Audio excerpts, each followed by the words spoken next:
Ahora estamos en la clase de ruido. Entramos a ruido que usted sabía absolutamente. ¿Profe? Sí, Se escucha un poco extraño como su voz, suena como si estuvieras debajo del agua. Sí. No sé si somos nosotros o también el resto del curso también lo escucha así. Sí, también pensé que era solamente yo, pero es un problema de audio general, al parecer. a ver, déjame cambiar aquí gracias por revisarlo. ¿Qué tal ahora?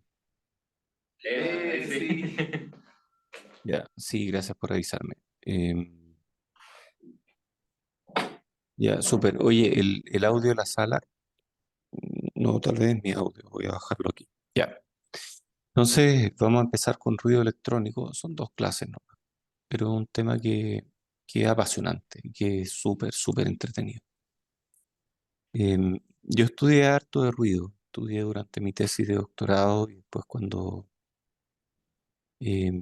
seguí investigando en la UC, em, escribimos con mis alumnos varios papers que tienen que ver con el ruido, de varias formas. Yo diría que es como mi tema. Entonces vamos a hablar dos clases de ruido. El, Voy a ir lento sobre esto porque me parece que es importante. El ruido electrónico es un problema que es ambos, importante y fundamental.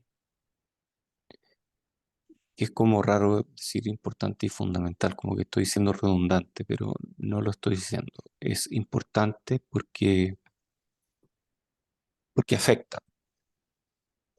afecta el desempeño de los circuitos. Entonces de ahí viene que es un tema importante. Afecta.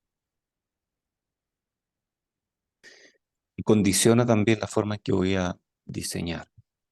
Y por otro lado es fundamental,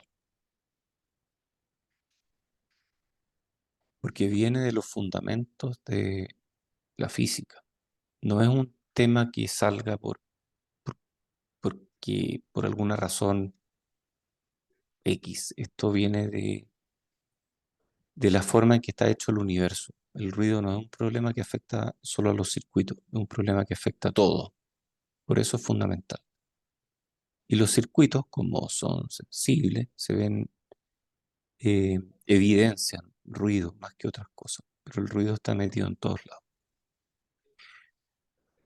Entonces es un problema que afecta, pero además viene de la física en el diseño de circuitos integrados analógicos de alto desempeño. ¿Por qué de alto desempeño? Bueno, porque si voy a diseñar cosas más simples, tal vez no me importa mucho el ruido, pero si voy a diseñar algo de alto desempeño, que tiene que ser súper, súper preciso, claro que me afecta el ruido. Quiero cambiar algo.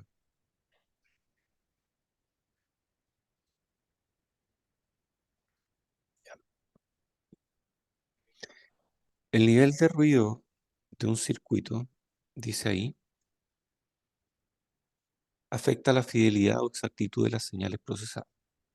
En general, es costoso, en términos circuitales, minimizar el ruido. ¿Hay preguntas o es de afuera eso? Ah, ya. En general, es costoso minimizar el ruido, porque nos cuesta potencia. Si queremos bajar el ruido, tenemos que aumentar la potencia. Y tal vez hay circuitos en los que no nos afecta mucho el ruido, entonces podemos no aumentar la potencia. Pero hay circuitos donde sí nos afecta el ruido y ahí queremos aumentar la potencia. Entonces hay un compromiso con potencia y con ancho de banda también, porque el ruido se ve afectado por el ancho de banda. Si mi ancho de banda crece, el ruido crece. Sí. Si mi ancho de banda crece, el ruido crece. Entonces, si quiero circuitos que se desempeñen bien a alta frecuencia, van a ser más ruidosos. Y eso es un problema. Entonces, ahí sale este compromiso con potencia y con ancho de banda. Esta sección que vamos a ver, que son dos clases, es una introducción al ruido electrónico a nivel de componentes. Vamos a ver resistores y MOSFETs. capacitores no tienen ruido, porque no tienen corriente DC por ellos. Una vez que aprendamos a modelar el ruido en los MOSFETs y en los resistores, vamos a enfocarnos en el ruido de los circuitos. O sea, primero vamos a saber cómo es el ruido de cada componente y después vamos a juntar los componentes y vamos a ver cómo modelar el ruido para un circuito más complejo, arbitrariamente complejo. Vamos a aprender a calcular razón señal a ruido en un circuito RC, que es un caso súper simple, pero un caso demasiado importante porque está presente en todos lados. Entonces los circuitos RC tienen un ruido asociado y lo divertido es que ese ruido está asociado a C, no a R. Momento, pero C no tienen ruido. ¿Sí?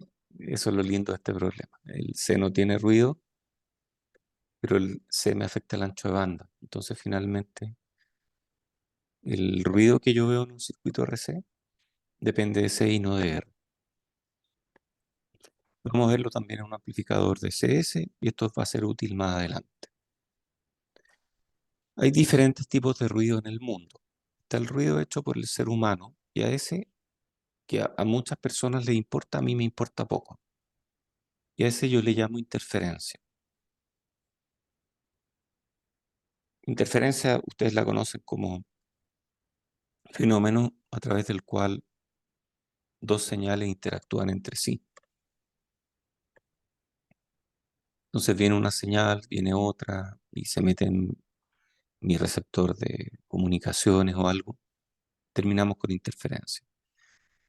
Yo le llamo interferencia al ruido que viene de fuentes artificiales, fuentes creadas por el ser humano y que me influyen en el desempeño de mi circuito. Ejemplo, acoplamiento de señales. Si tengo una señal aquí que está switcheando así y tengo otra señal por acá, que es una señal súper sensible que viene de un amplificador de carga, de un experimento de física de partículas y detecta cosas muy pequeñas. Y este está switchando todo el rato. Aquí hay un capacitor, una capacitancia distribuida, que va a inducir pequeñas señales aquí. Entonces yo al final voy a ver ruido en mi salida, aunque mi salida originalmente podía tener poquito ruido, yo voy a ver este ruido adicional. Este ruido es interferencia. Este ruido no me importa. Puede ser interferencia, como digo, crosstalk. Esto es lo que se llama crosstalk, que una señal de una línea se acopla capacitivamente o inductivamente con otra señal. Puede haber acoplamiento inductivo. A veces el acoplamiento inductivo es más importante que el capacitivo. Puede haber acoplamiento a través del sustrato. Recuerden que el sustrato es compartido por muchos NMOS en el circuito. Entonces, si hay ruido en el sustrato y muchos problemas son atribuidos al ruido del sustrato, aunque no se entiende bien lo que es. Y está también el rechazo finito de fuente de alimentación. Si mi amplificador está alimentado por una fuente que se está moviendo, parte de eso yo lo voy a ver acá. Y eso también va a ser un ruido. Pero ese ruido no es un ruido fundamental, es un ruido que yo podría resolver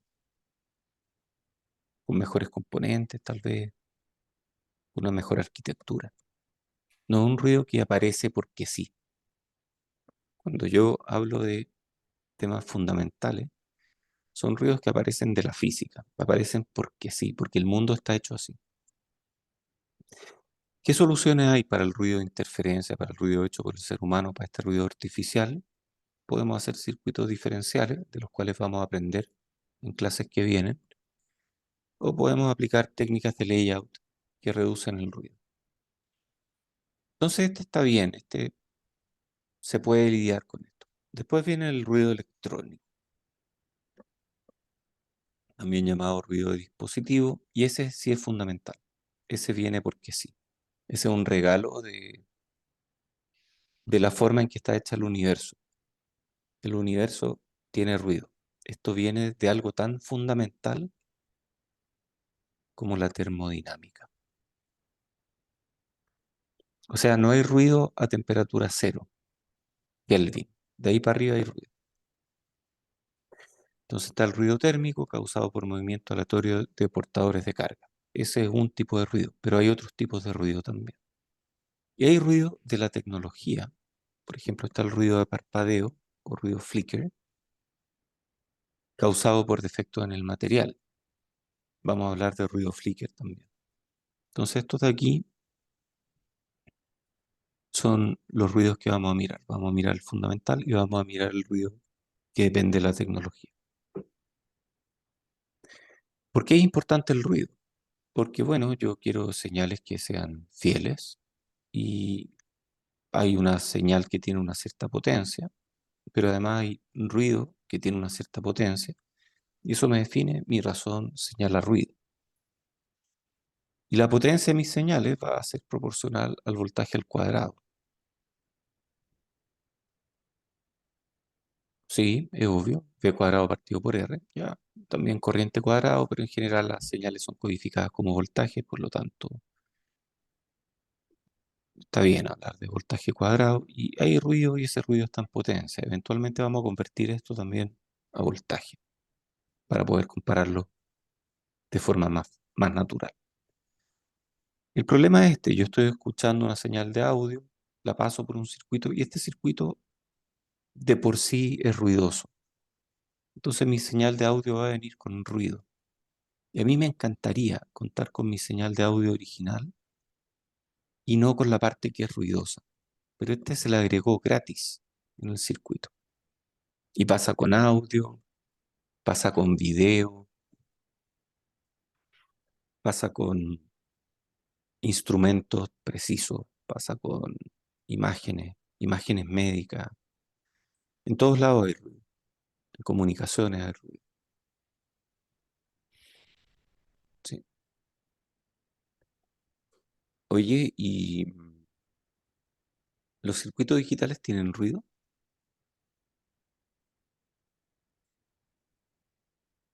Discutamos un poco. ¿Sí tienen ruido? ¿Cómo tienen ruido los circuitos digitales? Yo me imagino que hay ruido, pero el circuito es capaz de diferenciar igual si es que un bit es 1 o 0 porque el ruido no es tan grande. De hecho, tú tienes mucha razón. Los circuitos digitales son mucho más inmunes al ruido que los circuitos analógicos, porque yo a una señal digital le puedo meter harto ruido y voy a seguir distinguiendo unos de cero. Eso es verdad. Hay otros ruidos metidos en señales digitales. ¿A alguien se le ocurre algún otro?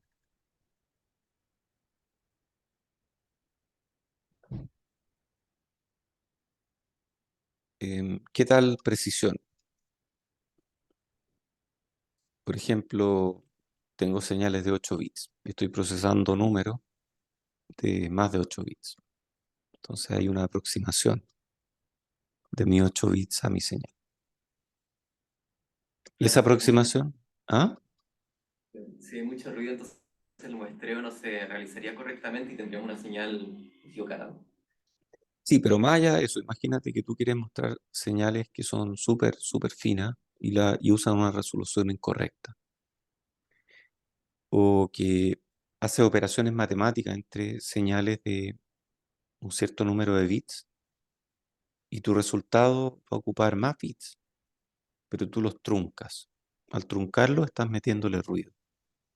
En el fondo, ruido es cualquier cosa que yo añado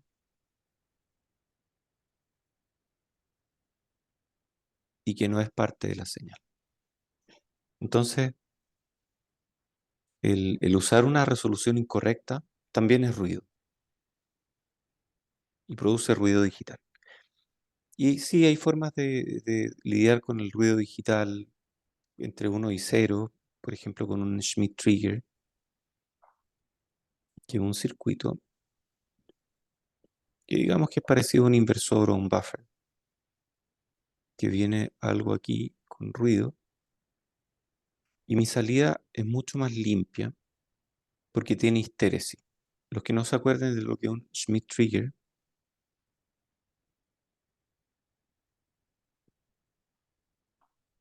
Miren las clases de electrónica, ahí se habla un poquito de Schmitt-Trigger, que son al final comparadores con histéresis.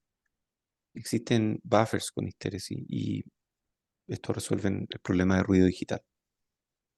Los circuitos que tienen entradas digitales tienen Schmitt-Triggers, aunque uno no los vea, ahí están. Y si uno se mete en microcontroladores, hay Schmitt-Triggers. Yo hace poquito tuve que diseñar un Schmitt-Trigger y lidiar con temas de voltajes de umbral del Schmitt-Trigger y cómo eso cambia frente a las esquinas del proceso. Eso es bien típico en la industria. ¿Por qué es importante el ruido? Lena, ¿conocen a Lena o no? No han escuchado hablar de Lena Soderbergh. Bueno, esta señorita era parte de una revista Playboy. Y un día, en algún momento, no recuerdo si en los 70 o los 80, estaban trabajando en un paper y necesitaban estudiar procesamiento de imágenes con alguna imagen estándar. Y encontraron que la imagen de Lena tenía muy buenos atributos de contraste, de resolución, y decidieron usarla como una especie de estándar. Entonces Lena, ahí está Lena, y uno ve Lena, es la imagen típica para probar algoritmos de procesamiento de señales. Esta es la imagen original. En realidad no es la original de la revista, porque cuando estos tipos estaban haciendo el paper, encontraron la revista, dijeron, oh, esta imagen está buena, escaneémosla. La escanearon y la usaron. Pero escanearon solo la cara, y la imagen de cuerpo completo es un poquito distinta. Y es una imagen que está bien hecha, una foto artística, fina, qué sé yo. Y de ahí uno le puede meter ruido y usar algoritmos para evitar el ruido. Así se ve el ruido en una imagen. A cada píxel se le suma o se le resta un valor. Y eso hace que tenga ruido. Lo mismo pasa en señales. Al final, una imagen es una señal en 2D. Aquí se le agregó ruido gaussiano con desviación estándar de 25 valores en, no sé, 8 bits, por ejemplo. Este fue generado con MATLAB y hay un ruido, hay un error cuadrático medio,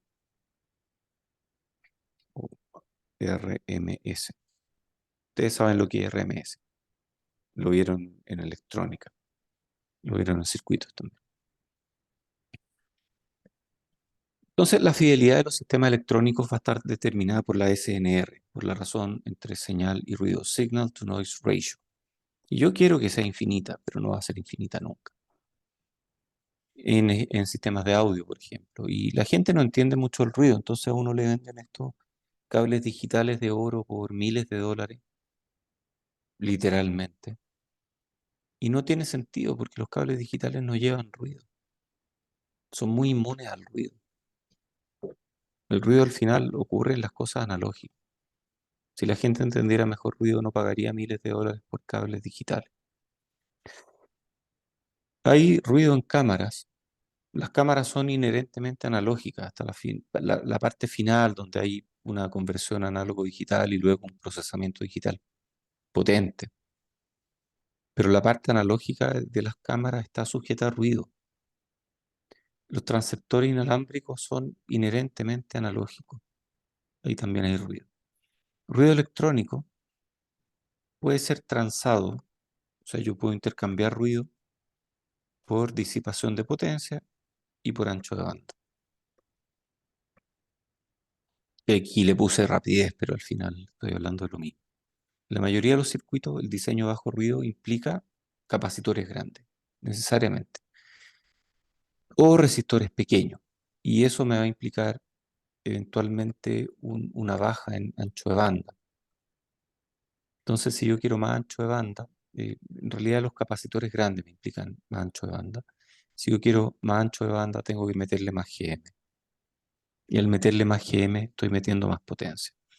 Entonces, siempre uno puede comprar SNR metiéndole más potencia al circuito.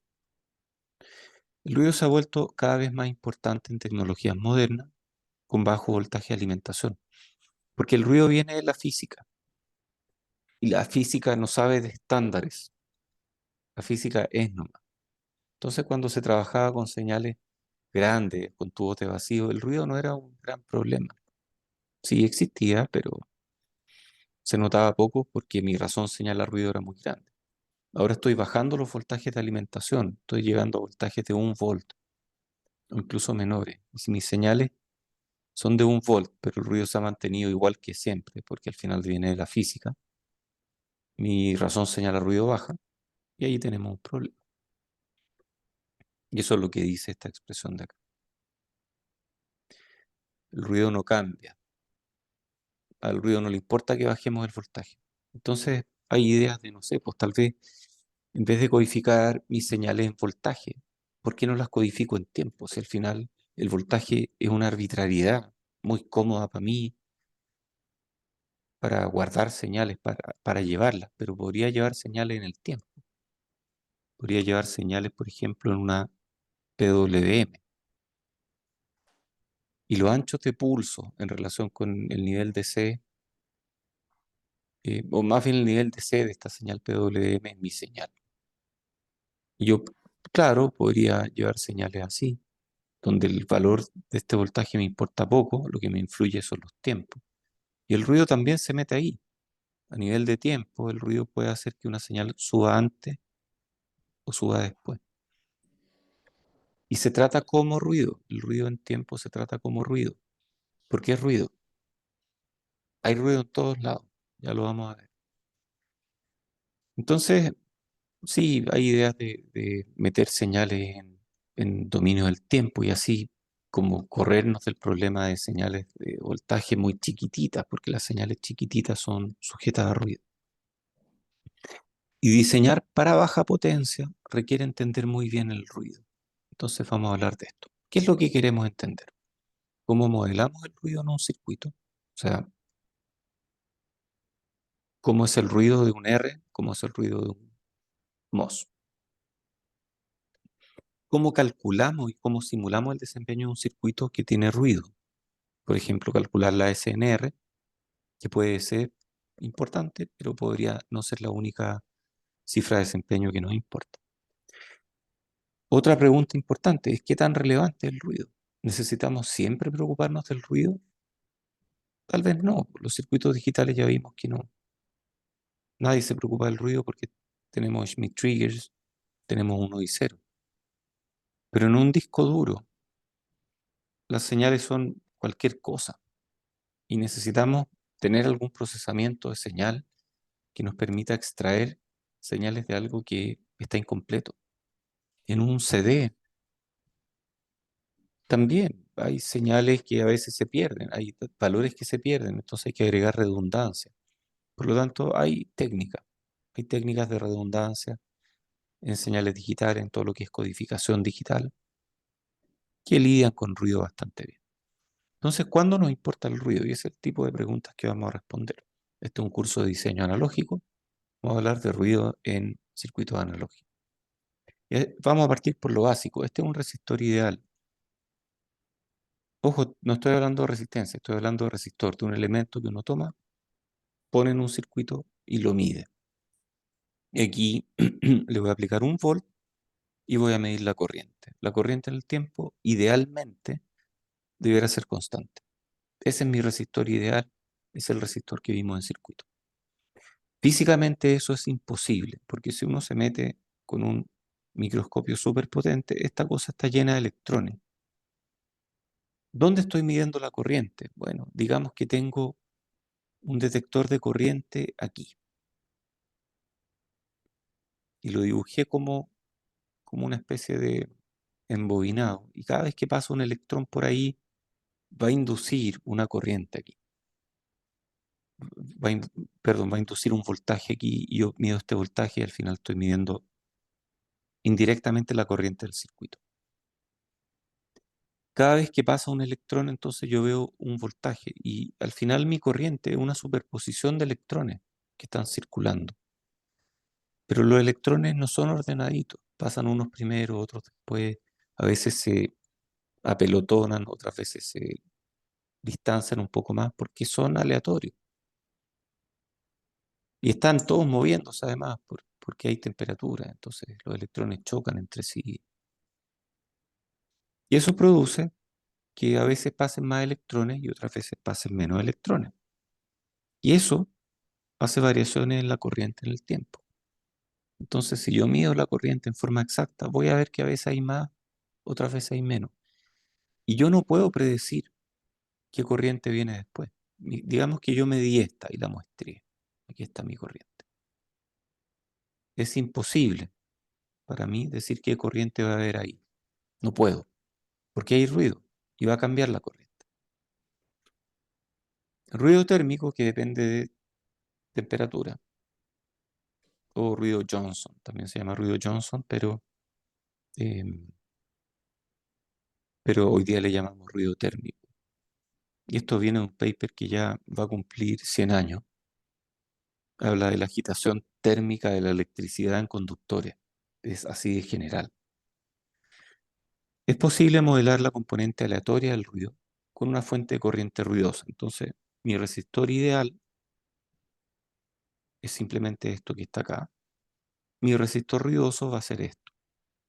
Esto es mi resistor ruidoso. Y mi resistor ruidoso va a tener una fuente de corriente en paralelo con la resistencia. Y esa fuente de corriente depende del tiempo, o sea, esa corriente es la que sube y baja. Y se le suma a la corriente ideal que pasaría por la resistencia para generar esta corriente ruidosa. La N es por noise, que es el término en inglés para ruido. No se confundan con Bob Noyce, que fue el inventor del circuito integrado en Fairchild Semiconductor. Él lo hizo por su parte, Kilby lo hizo por su parte en Texas Instruments. Ambos hicieron aporte. Yo creo más en el aporte Noyce, pero él no recibió el premio Nobel porque se murió antes y no se dan premios Nobel póstumos. Así que Kilby sí lo recibe.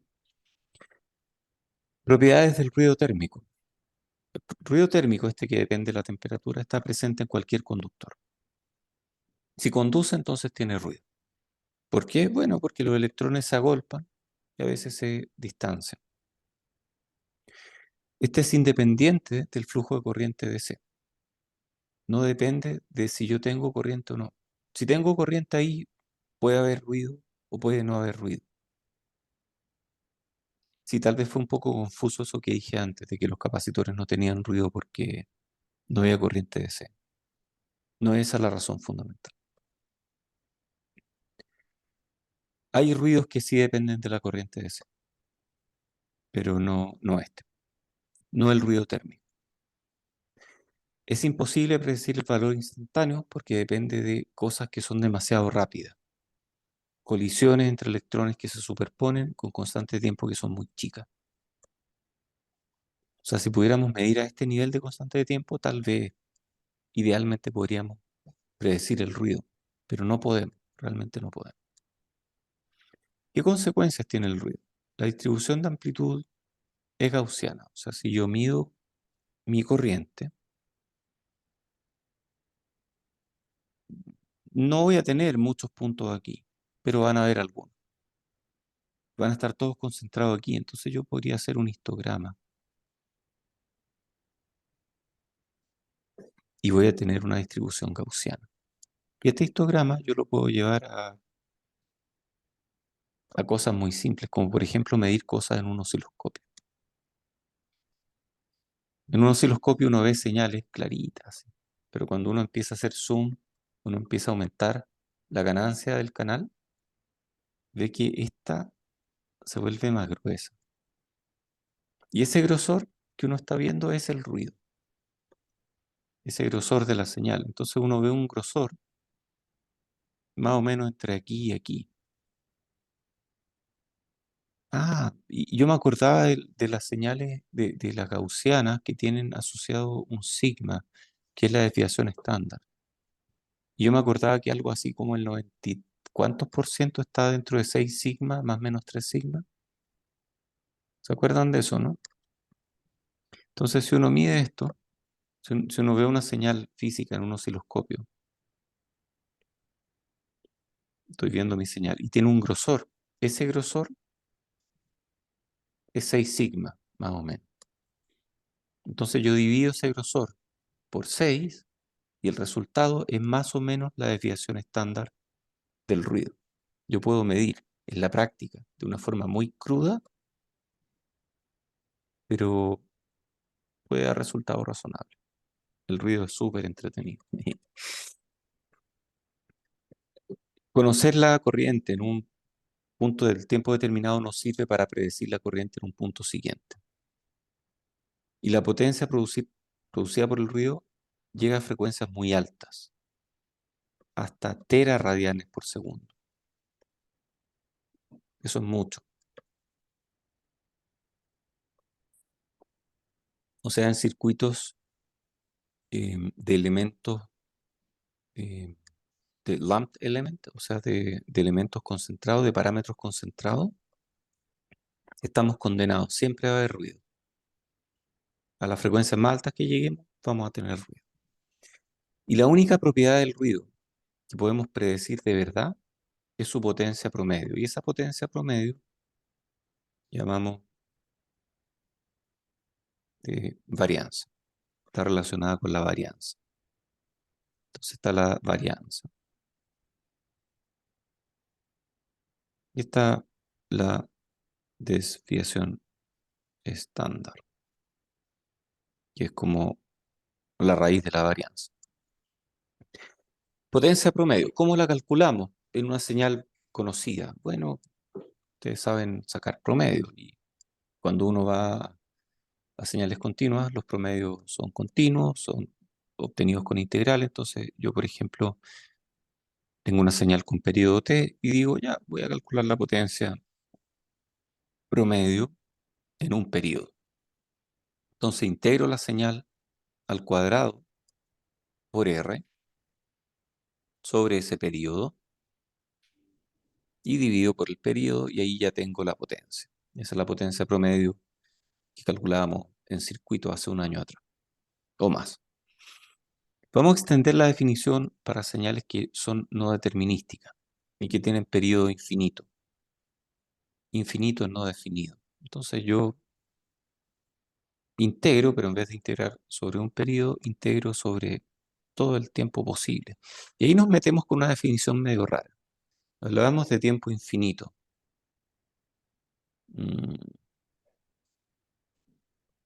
¿Qué significa tiempo infinito? Significa, bueno, desde el origen del universo hasta el fin del universo. Pero en realidad eso ni siquiera es infinito, eso hasta donde sabemos, hay un origen del universo que ocurrió hace 4.3 mil millones de años.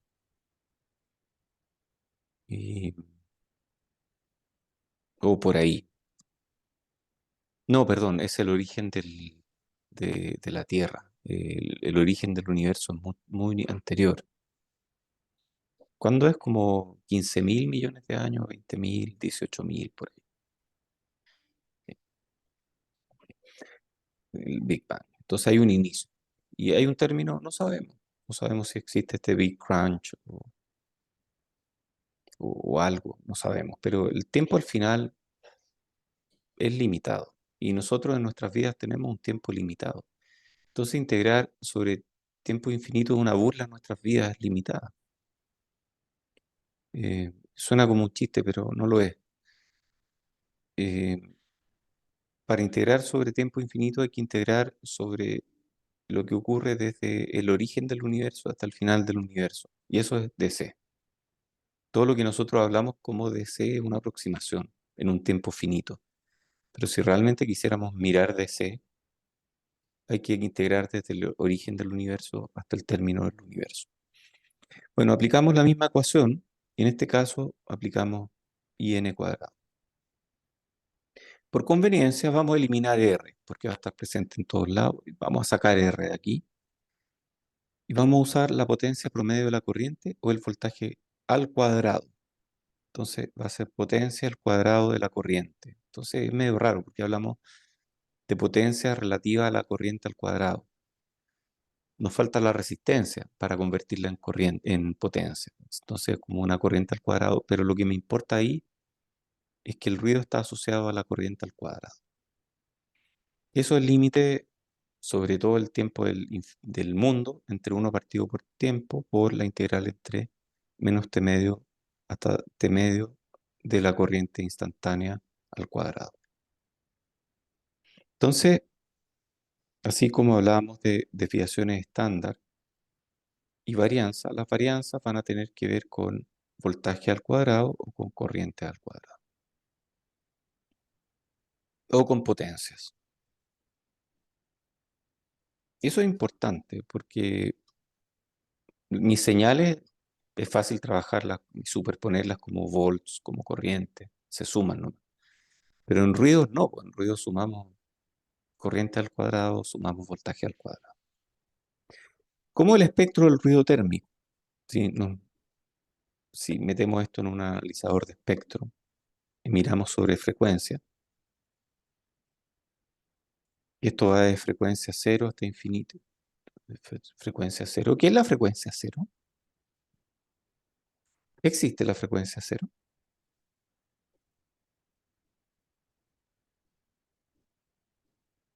Puede ser el carecer de una señal.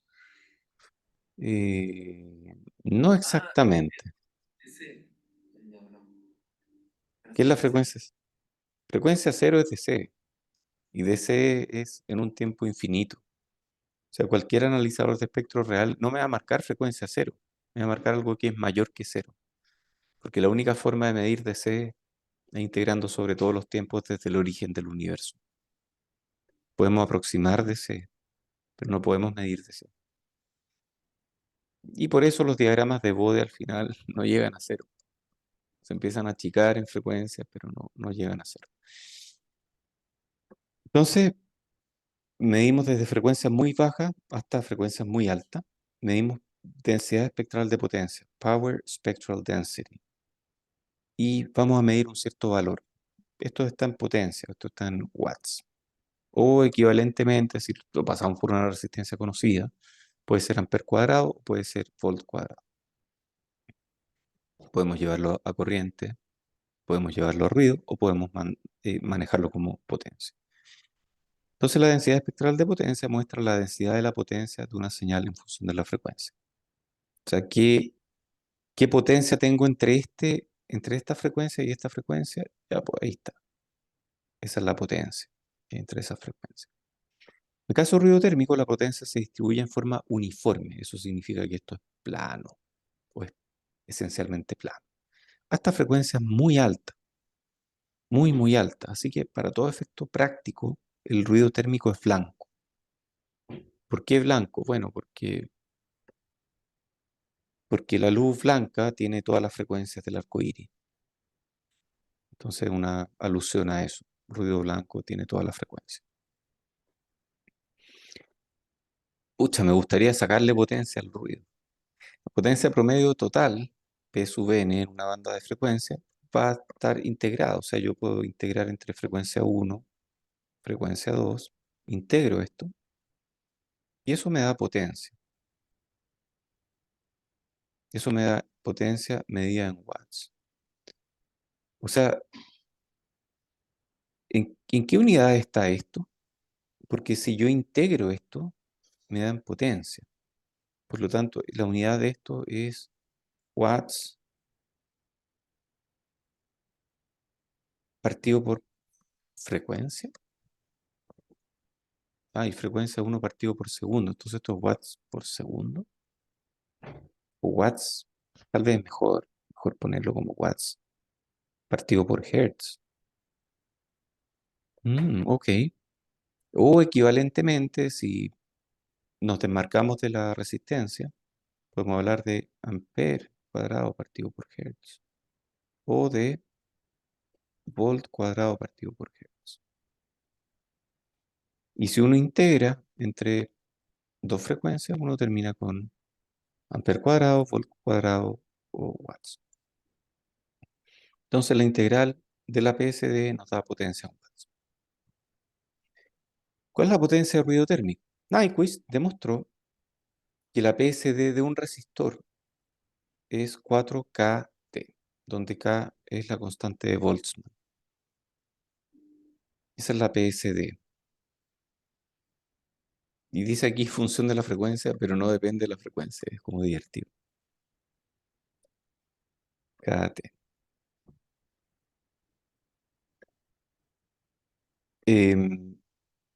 No depende de R tampoco.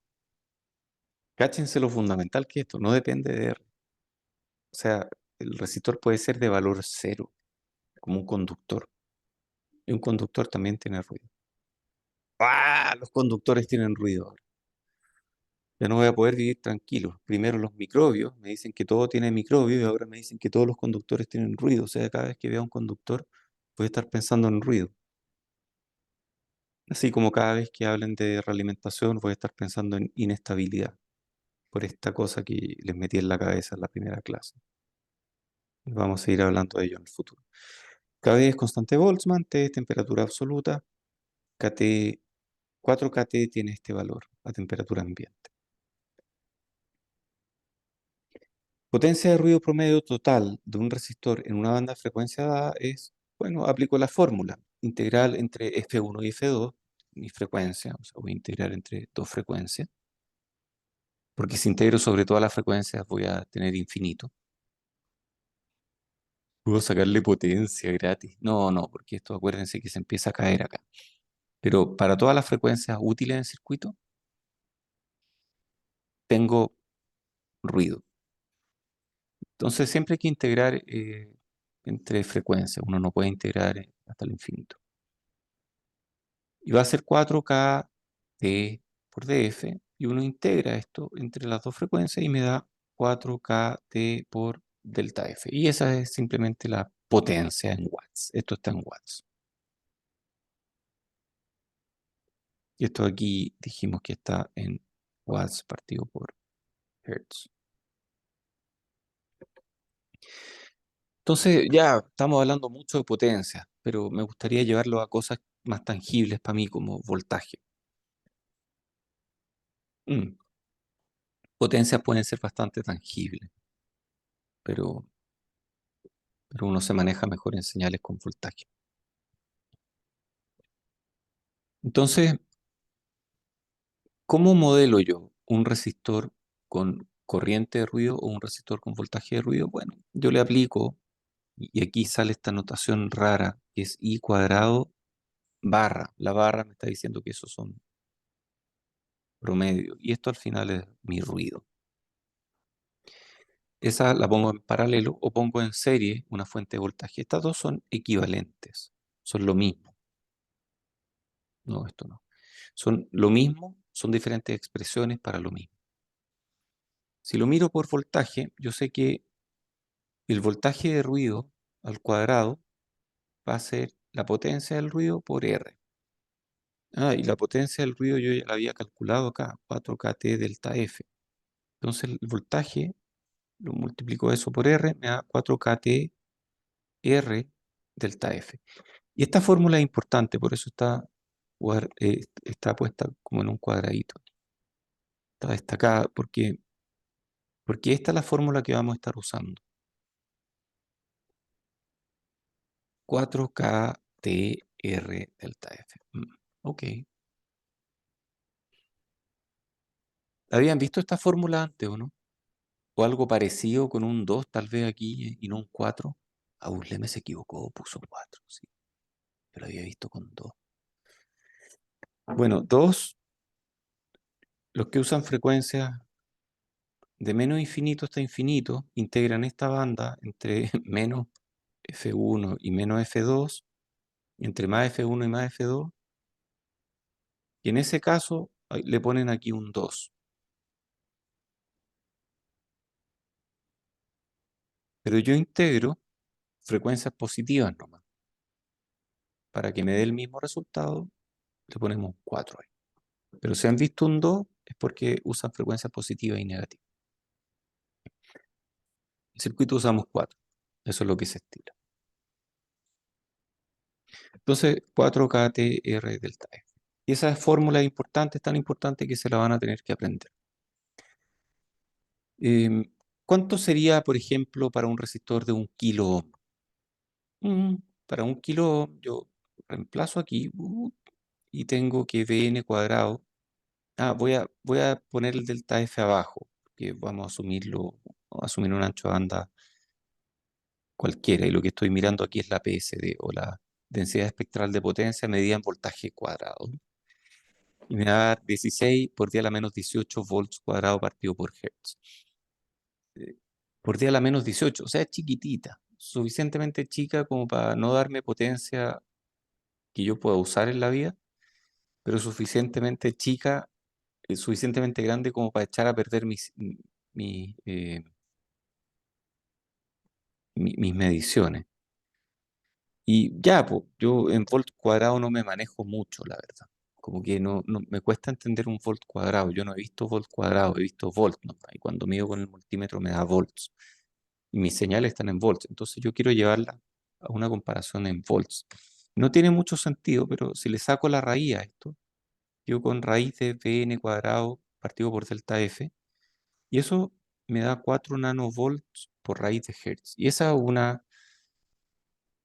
una unidad muy rara, porque no tiene mucho sentido hablar de raíz de Hertz. Porque si algo está en Hertz, yo lo puedo integrar entre F1 y F2. Pero si algo está en raíz de Hertz, yo no lo puedo integrar. Porque raíz de Hertz es no lineal. Entonces, ¿cómo integro algo que está en raíz de Hertz? Como que no se puede. En realidad lo que uno integra es esto. Lo que uno integra en frecuencia es la potencia del ruido, P cuadrado. Pero si lo convertimos artificialmente en voltajes, sacándoles la raíz, para poder entenderlo mejor, porque mi mente no puede pensar en volts cuadrados, piensa en volts nomás, me queda una unidad rara de raíz de Hertz. Y esa unidad rara de raíz de Hertz no es algo que yo pueda integrar directamente. Si yo quiero integrar esto, lo elevo al cuadrado, integro, y luego puedo sacar raíz de nuevo. Si yo aplico esto a un delta F de 1 mega y lo integro aquí y luego le aplico la raíz, me da 4 microvolts. O sea, en un resistor de 1 kilo ohm, yo agarro un resistor de 1 kilo ohm, trato de medir, sin haber corriente en él, trato de medir cuánto voltaje tiene, y mi instrumento de medición tiene un ancho de banda de 1 mega, yo voy a medir una potencia relativa a un voltaje de 4 milivolts. Entonces, ¿qué son esos 4 milivolts al final? Dije mili, todo el rato en micro. ¿Qué son esos? Si fuera mili sería mucha potencia. ¿Qué son esos 4 microvolts? Son lo que uno mide aquí, en el osciloscopio. Entonces yo voy a medir 6 veces 4 microvolts. 6 por 4, 24. O sea, voy a hacer un zoom a esto. Y mi señal va a ser como una cosa así. Entre este punto y este punto voy a tener como 24 microvolts, más o menos. Si divido por 6, tengo 4 microvolts y esos 4 microvolts son mi desviación estándar. Asumiendo que mi instrumento no mete ruido. Y asumiendo que mi instrumento tiene un ancho de banda de 1 mega. Si mi instrumento tiene un ancho de banda de más mega, voy a ver más ruido. Por eso los osciloscopios buenos tienen una limitación de ancho de banda a 20 megas. Porque si mido a todo el ancho de banda del osciloscopio, voy a ver mucho ruido. ¿Profe? Sí, ¿Por qué era 24 microvolts? Porque yo entiendo que o sea, lo que nos da ahí era la varianza, ¿no? em, lo que obtenemos es la varianza. Esto que está acá. Pero a eso le obtenemos desviaciones, le sacamos la raíz para llegar a desviación estándar. Y esta es la desviación Ya. estándar. Ya. Sí, esto es sigma. Y esto de acá es sigma cuadrado. Sí. Entonces uno puede integrar y cuando me dan cosas de 4 microvolts, yo sé que son 4 microvolts en desviación estándar. Entonces mi conversión interna en mi cabeza ya lo elevo al cuadrado. Ahí tengo al elevar al cuadrado tengo mi varianza y esa varianza sí yo la puedo llevar a densidad espectral de potencia. Esta otra cosa es medio rara, como que volt cuadrado volts partido por raíz de Hertz es medio raro. Y esto es lo que me da Spice al final, porque Spice también hace análisis de ruido. ¿Qué pasa en corriente? Lo mismo, en corriente tengo corriente cuadrado es potencia partido por R, aplico la misma fórmula para la potencia del resistor, divido por R y me da esta cosa que está acá. Divido por delta F y aquí tengo un valor en amper cuadrado partido por Hertz.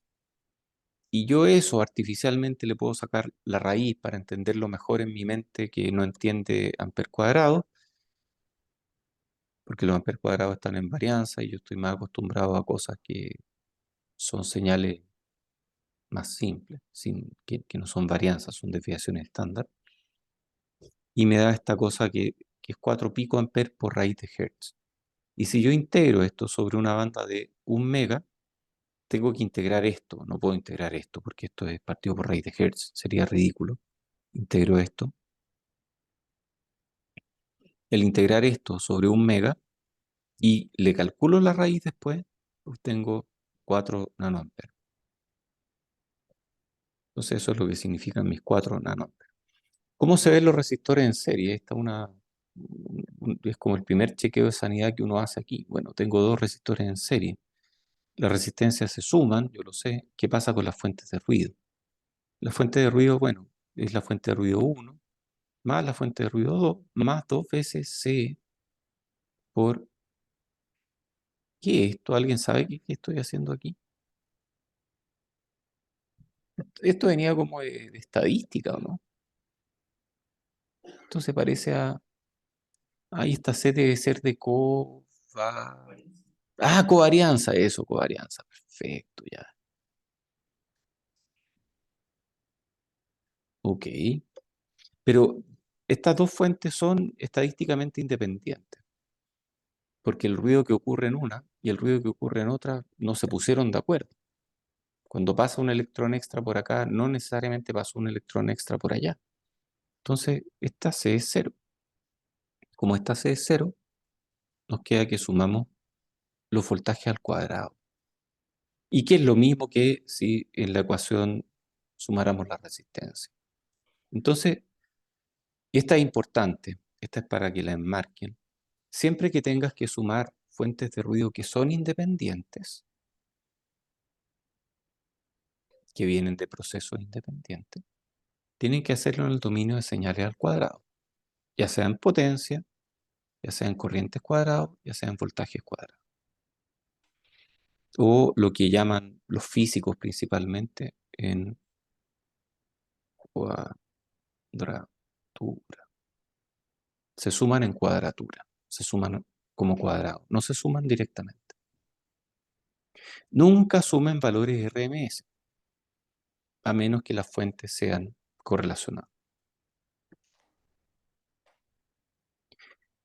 Bueno, ¿cómo es el ruido térmico de los MOSFETs? Ya vimos el ruido térmico en resistencia. Veamos el ruido térmico en MOSFETs. En región de triodo, el MOSFET puede ser modelado mediante una fuente de corriente en paralelo con el canal.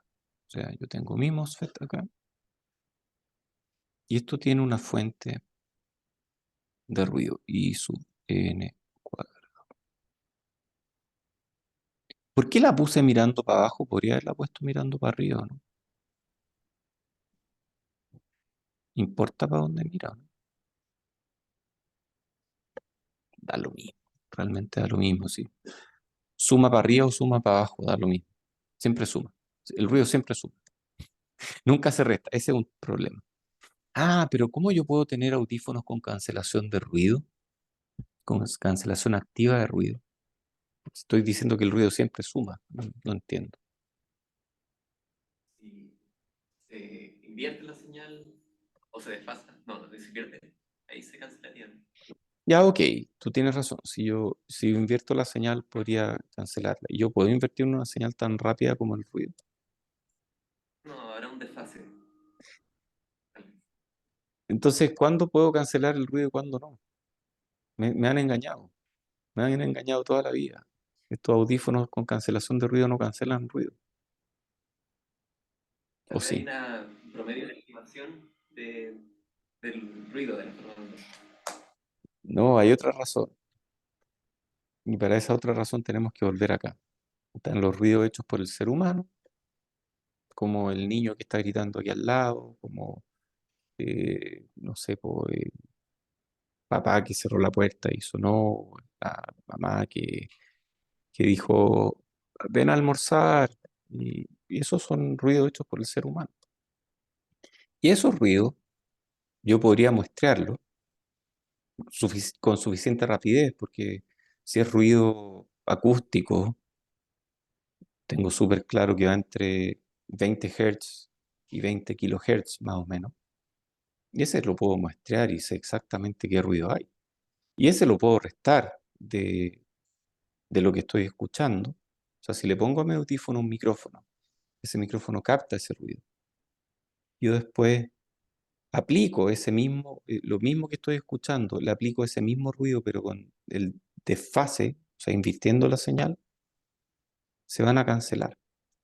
Entonces esa cancelación de ruido funciona súper bien para ruidos que están muy limitados en ancho de banda, que yo puedo muestrear, que mis sistemas electrónicos son capaces de muestrear. Pero cuando tengo ruidos que llegan a frecuencias de terahertz, es imposible hacer eso, es realmente imposible. Ya, entonces, en región de ruido, el ruido del MOSFET puede ser modelado mediante una fuente de corriente en paralelo con el canal, con intensidad espectral de potencia dada por esto que está acá. Y vamos a hablar, y nos vamos a acostumbrar, densidad espectral de potencia, esto es varianza en corriente partido por delta F, o sea, yo esto lo puedo dibujar como una densidad espectral de potencia, posiblemente plana, así, plana. 4KT, oh, se repitió el 4KT, qué bonito, aquí estoy viendo un patrón, 4KT, y aquí hay un 4KT por GM más GMB, que después la vamos a ver, no sé lo que es todavía, más GDS. GDS es 1 partido por la resistencia entre dren y fuente. Y todo esto multiplicado por 1 partido por gamma menos VDS partido por 2VO. Y para un MOSFET de canal largo es posible demostrar que este gamma es 2/3 y abajo VDS, o sea, si este VDS es chiquitito, esto es casi cero, y esto de acá, como que este gamma se cancela con ese gamma, y finalmente uno queda con algo. Ah, uno queda con algo que se parece más o menos a 4KT partido por RDS. 4KT partido por RDS es parecida a esta ecuación, 4KT partido por R. O sea, se asemeja más o menos a la de un resistor equivalente a su resistencia. Eso es abajo VDS. Esa es la aproximación típica que uno usa. Entonces uno quiere ser purista, esta es la ecuación correcta. Gm es chico, Gmb es más chico. ¿Cómo es el MOSFET en región activa? Y esta nos importa un montón. En región activa, el ruido térmico de un MOSFET puede ser modelado usando una fuente de corriente en paralelo. O sea, yo tengo mi MOSFET y tengo mi fuente de corriente en paralelo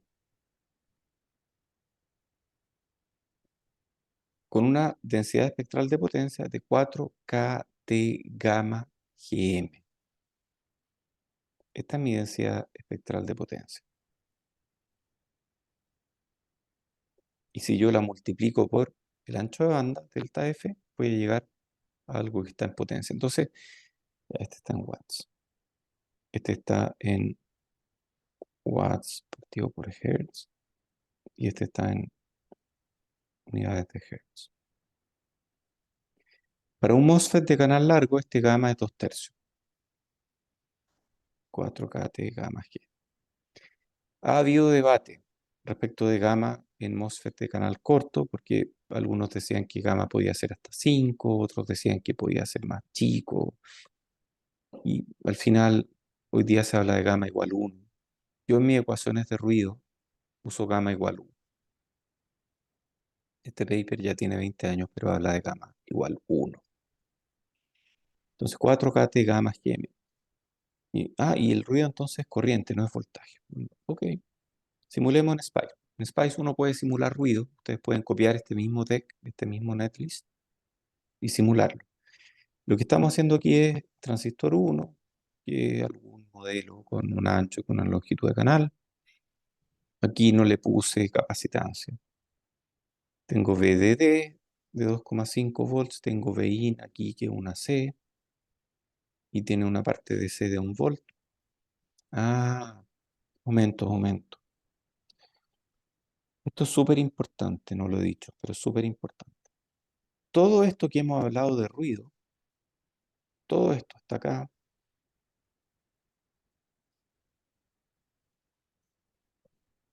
son señales chiquititas de ruido y que yo quiero de alguna forma superponer con otras cosas. Entonces al final, todo lo que hemos hablado de ruido está en pequeñas señales.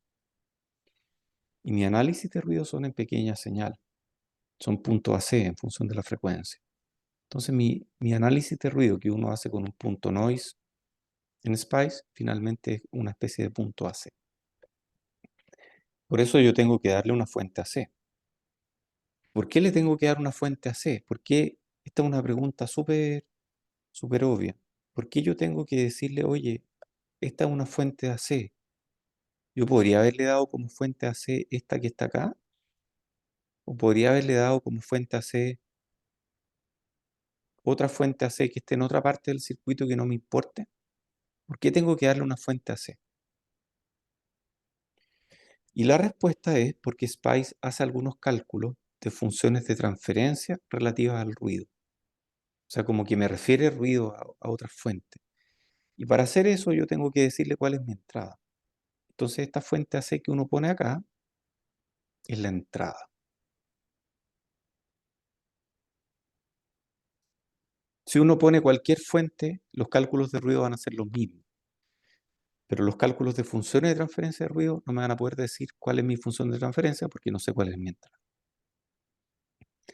Después dice aquí VM, VDD entre esta fuente de aquí. Esta es una fuente para medir el ruido. Este es un truco que usé para convertir la corriente de ruido en voltaje. O sea, yo voy a estar midiendo la corriente de ruido a través de esta fuente ideal de 0 volts. Esta es una fuente ideal de 0 volts. Lo único que estoy haciendo con ella es medir la corriente. Y luego tengo aquí una fuente de voltaje controlada por corriente. Y lo que estoy diciéndole aquí es, mira, V0 va a ser mi salida de voltaje, y ese voltaje va a ser proporcional, con una proporcionalidad de 1, a la corriente que pasa por la fuente VM. Ok, es un truco para medir voltajes de ruido. Esta era la biblioteca que yo solía usar para Spice, pero da lo mismo, pueden poner cualquiera. Y ahí hago punto noise, que esto tiene la misma sintaxis que el punto AC. Punto noise, quiero medir ruido. Dije la misma, pero no es la misma, es parecida, porque uno le agrega estas cosas acá primero. Y esta sintaxis puede ser un poquito complicada al principio. Quiero medir ruido, mi salida es el voltaje en VO. Este va a ser VO. Aquí está VO. Ah, perdón, no, este es VO. Me equivoqué. Este es VO. Mi salida va a ser el voltaje en VO. Mi entrada es la fuente VIN. Entonces, ¿por qué a mi entrada le puse fuente VIN? No le puse V de VIN. ¿Por qué no le puse V de VIN? ¿Por qué le puse VIN nomás? La respuesta es que el análisis de ruido de Spice toma como entrada el nombre de una fuente. No toma el voltaje de la fuente, toma el nombre. Entonces, por eso yo le pongo Vin nomás. Y toma como salida el voltaje de un nodo. Entonces, por eso la sintaxis dice aquí voltaje del nodo VO. Y aquí le digo, esta parte sigue igual que el análisis AC. Le digo, quiero que me midas por década entre 50 puntos por década entre 0,01 Hz y 1 y 10 a la 9 Hz. Entonces eso que les dije recién, Spice mide ruido de voltaje únicamente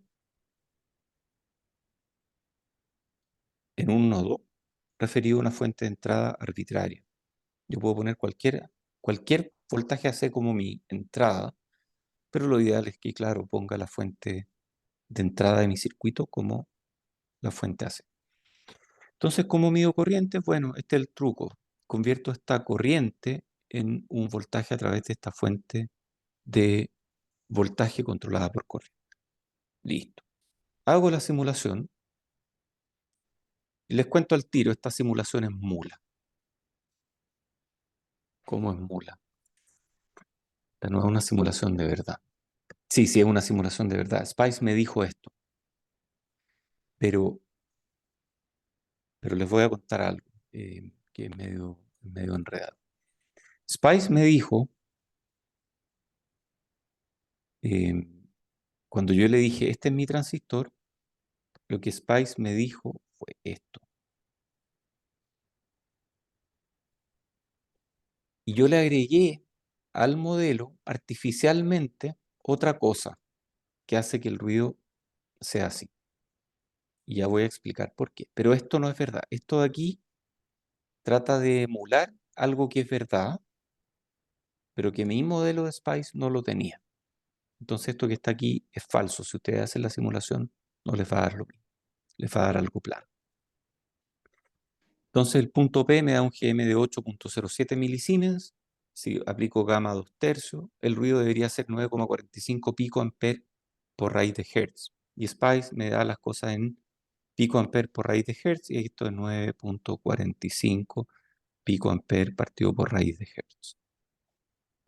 Si yo quiero integrar el ruido, saber cuánto ruido hay entre 100 Hz y 1 kHz, ¿yo puedo calcular esto así? ¿Esta área y listo?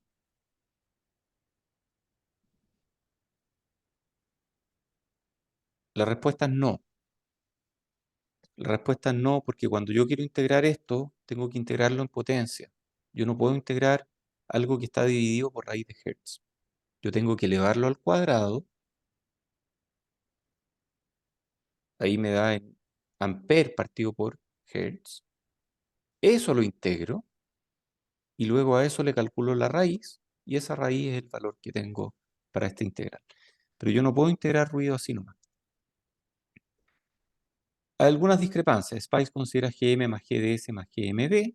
Entonces no me da exactamente igual, me da parecido. Y está esta otra cosa que yo le agregué artificialmente a mi modelo Spice. Y este es el ruido de baja frecuencia. A baja frecuencia aparece un ruido. Y es el ruido que se llama ruido de baja frecuencia, ruido flicker. Y aquí es donde uno se vuelve loco. Bueno, yo me volví loco. Ruido 1 partido por F.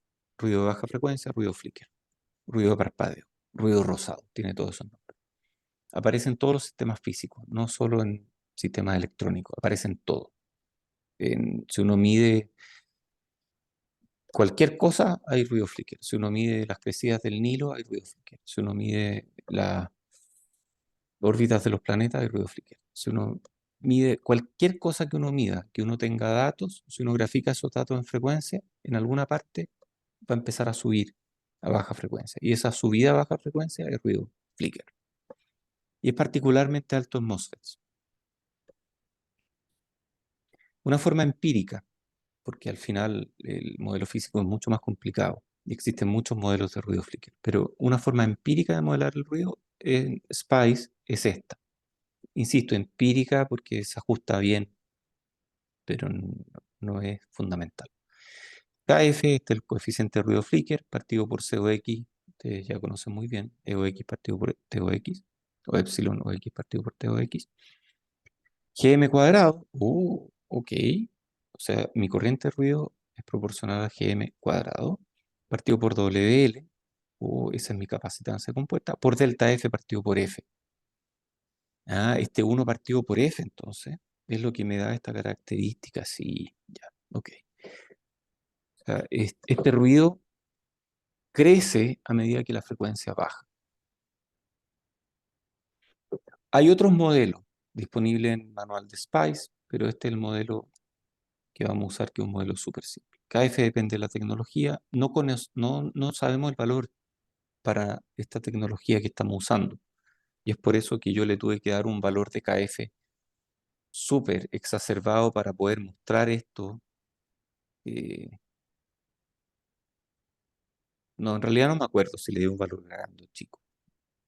Pero sí, si uno le da un valor de KF, aparece este ruido. No lo vamos a considerar en el proyecto porque no tenemos el valor. Yo lo puse aquí para que ustedes vieran que existe ruido de baja frecuencia. Entonces, existe un concepto de ruido que se llama noise corner o esquina de ruido 1 partido por F. En la esquina de ruido 1 partido por F voy a explicarlo primero en forma intuitiva, después vamos a ir a la ecuación.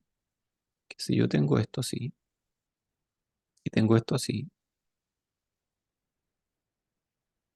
y extrapolo ambas, llega un punto en el que estas dos coinciden. Este de aquí sería mi esquina de ruido, donde al extrapolar ambas coinciden.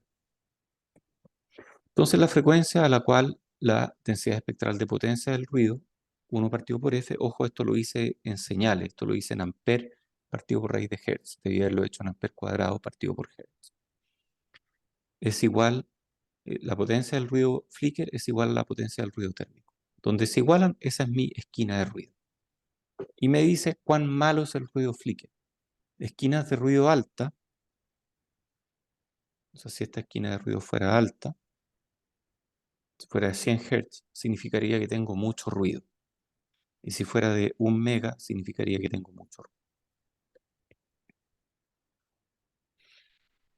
Entonces, una medida relativa. Y lo que yo hago para calcular mi esquina de ruido es simplemente igualar las ecuaciones para ruido flicker y ruido térmico. Cuando las igualo y calculo la frecuencia para la cual esta igualdad ocurre, esta es mi frecuencia de esquina de ruido flicker. Y mi frecuencia de esquina en este caso depende de Gm partido por Id y depende de Id partido por W. O sea, es una función del punto de operación del transistor. Mi transistor operando en un punto de operación tiene una cierta frecuencia de esquina. Operando en otro punto de operación tiene otra frecuencia de esquina. Tecnología antigua, el noise corner era del orden de algunos kilos. En tecnologías nuevas puede ser de 10 megas o más. O sea, es horrible el ruido flicker en tecnologías nuevas. ¿Cuánto me contribuye el ruido flicker? Esta es una súper buena pregunta. Al igual que con el ruido blanco, hay que integrar la PSD sobre la frecuencia. Entonces yo agarro mi densidad espectral de potencia del ruido flicker. Esto está en unidades de amper cuadrado partido por hertz. Y lo integro entre F1 y F2 y me da KF partido por COX por GM cuadrado partido por WL por 1 partido por F de F. Y si lo integro, esto me va a dar esto mismo por logaritmo natural, claro, la integral de eso es logaritmo, de F2 partido por F1. Y esto yo lo puedo llevar al logaritmo en base 10, porque estoy más acostumbrado a hablar de décadas que de frecuencias que aumentan en E. Y mi logaritmo natural de F1 partido por F2 es 2.3 por logaritmo en base 10 de F2 partido por F1. Y F2 partido por F1, ¿qué es finalmente? ¿Qué es F2 partido por F1? O sea, si mi F2 partido por F1, digamos que estoy midiendo entre 10 Hz y 100 Hz, F2 partido por F1 es 10. Si estoy midiendo entre 1 kilo y 10 Hz, mi F2 partido por F1 es 100. Y si yo a 10 le saco el logaritmo, me da 1. Y si yo a 100 le saco el logaritmo, me da 2. Y justo aquí hay 2 décadas. Y aquí hay una década. O sea, el logaritmo de razón entre frecuencias, logaritmo en base 10 de la razón entre frecuencias, es el número de décadas. Esto de aquí, esto es el número de décadas. Hay igual ruido 1 partido por f en la década entre 1 Hz y 10 Hz que en la década entre 1 giga y 10 giga. El ruido de RMS es proporcional a la raíz del número de décadas. ¿Cuánto me importa el ruido? Porque la integral crece un montón. Pues, si voy bajando en frecuencia, esto va a subir hasta el infinito. ¿Hasta el infinito? ¿Puede subir hasta el infinito? Oh, capaz que sí. A baja frecuencia, la integral crece rápidamente. ¿Cuánto me importa? Generalmente no importa si el circuito tiene un gran ancho de banda, porque estoy integrando más ruido arriba que abajo. Igual conviene evaluar su importancia. Y no es fácil tener sistemas que tengan poco ruido a baja frecuencia. No es fácil, es un problema. Y hay técnicas que resuelven eso, pero no es fácil. Vamos a llegar aquí hoy día. Nos faltan 2 láminas. ¿Cuál es el límite inferior de la integral?